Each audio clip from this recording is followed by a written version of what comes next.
Bonjour à toutes et à tous, bon réveil et bonne matinée sur Grand Lille TV. Bienvenue sur notre antenne en ce vendredi 13 janvier à 7 h en cette matinée pour la première édition du jour en direct. Donc l'actualité de la métropole lilloise en continu avec tout de suite le premier journal de la rédaction donc en ce vendredi 13 janvier.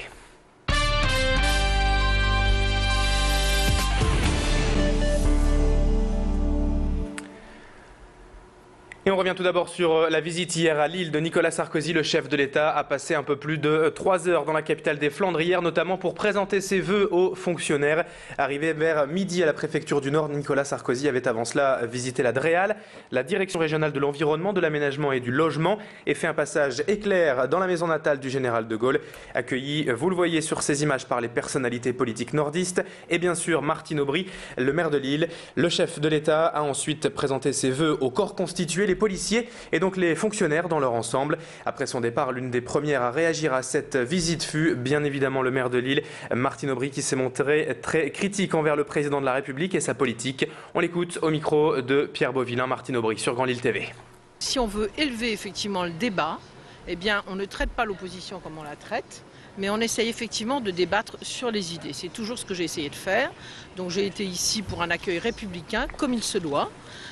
Avant de rentrer, j'ai accueilli correctement évidemment le président de la République qui est bienvenu partout en France.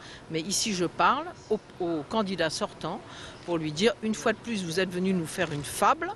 Et une fois de plus, vous donnez des leçons à ceux qui n'ont pas besoin d'en recevoir de vous parce que nous savons gérer nos collectivités locales. Et à droite aussi, dans le camp de Nicolas Sarkozy dans l'UMP, cette visite était très attendue par les politiques locaux.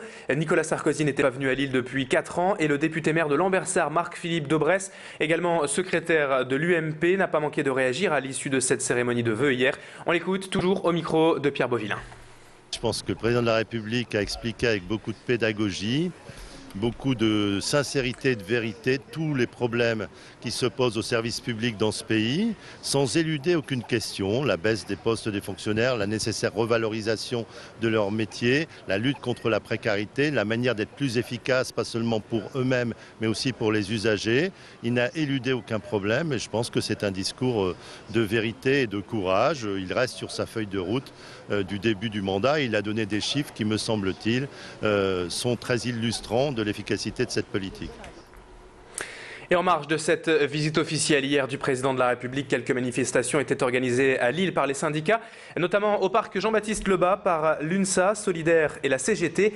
Vers midi, près d'une centaine de personnes étaient présentes, des salariés du centre hospitalier de Lille, de l'administration pénitentiaire, ainsi que des fonctionnaires des finances publiques s'étaient mobilisés.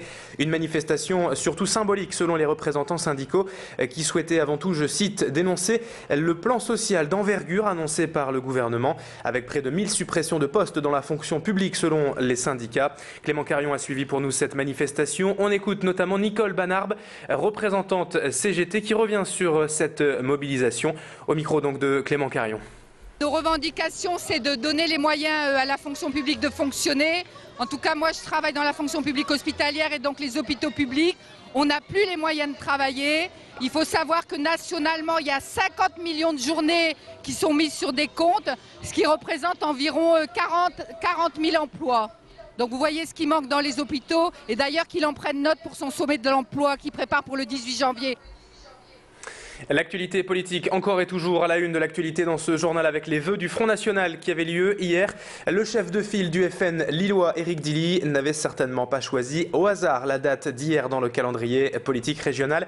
Il en a donc profité pour mettre en avant le programme présidentiel du parti et notamment concernant le pouvoir d'achat. Il est revenu sur cette proposition d'augmenter les salaires de 200 €, une mesure financée par de la TVA sur les produits importés fabriqués à l'étranger selon le Front National.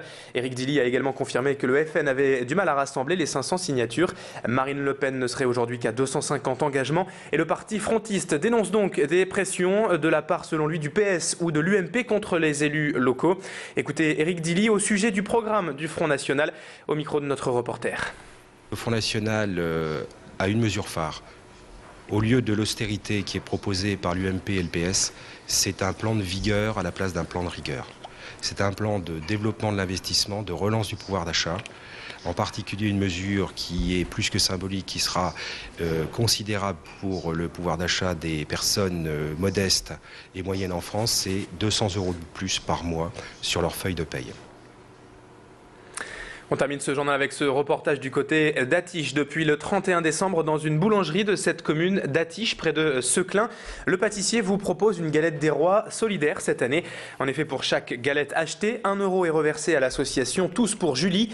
Julie, c'est une petite fille de 5 ans atteinte d'une maladie neuromusculaire qui l'oblige à se déplacer en fauteuil et qui aujourd'hui ne peut être autonome. Les dons récoltés serviront donc à financer plusieurs équipements et aménagements qui serviront au bien-être de la petite fille. Par exemple, Julie aujourd'hui ne peut pas tirer la chasse d'eau seule. Il lui faut donc un système sensitif dont le coût est estimé à 750 €. Bref, les équipements pour les personnes handicapées comme elles sont très chers et cette belle initiative de solidarité pourra l'aider à améliorer son quotidien. Macha Grunessen a rencontré Julie et sa maman. Écoutez ses explications. Julie ne peut pas aller sur le toilette toute seule. Donc déjà, il faut la déshabiller, il faut l'installer sur le toilette et ensuite refaire les mêmes gestes après. Et c'est vrai qu'elle, c'est compliqué de faire ces gestes-là. Une chasse d'eau sensitive déportée, c'est 750 € hors taxe. Voilà. Donc vous comprenez que tout coûte cher et c'est pourquoi on a besoin de cette opération galette. Et c'est la fin de ce journal, 7h06 en ce vendredi matin. L'info continue sur Grand Lille TV. Dans un instant, la météo et l'infotrafic à suivre.